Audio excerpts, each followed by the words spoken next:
State of emergency has been declared in New Zealand's second largest city, Christchurch, after a huge earthquake struck in the early hours of Saturday morning. The 7.1 magnitude tremor caused widespread damage to buildings and roads, and tens of thousands of people are now without water or power. A dusk to dawn curfew has been imposed on the city centre. So far, no reports of any deaths.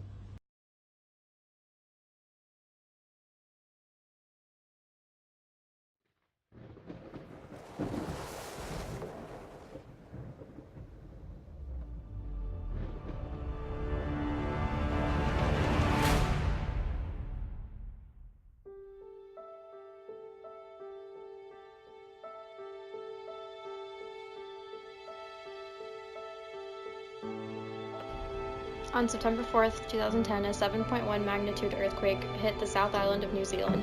This earthquake occurred with an epicenter at Darfield, Canterbury, with a depth of 10 kilometers. The Canterbury earthquake lasted 40 seconds but had lasting effects.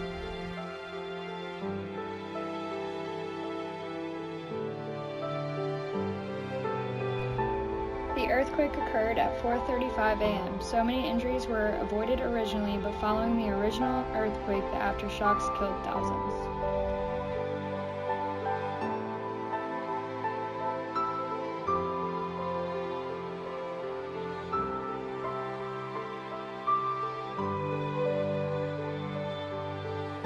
The main quake occurred as a result of strike-slipping faulting within the crust of the Pacific Plate, near the eastern foothills of the Southern Alps at the western edge of the Canterbury Plains. The quake is thought to have been caused by ruptures along multiple different plates, including one previously unknown fault called the Glendale Fault.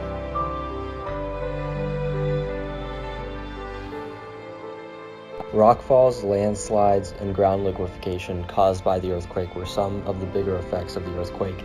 Silt covered the whole city of Christchurch, greatly reducing air and water quality.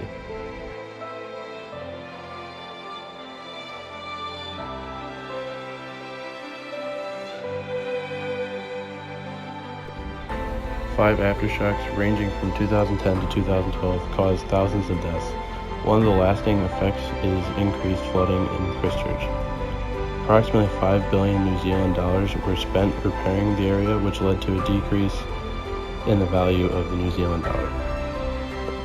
This area is prone to earthquakes, 38 in the past 20 years. The South Island sits atop the Pacific Plate, right above the subduction boundary. The massive quake shook Canterburyans, their properties, their lands, and their lives.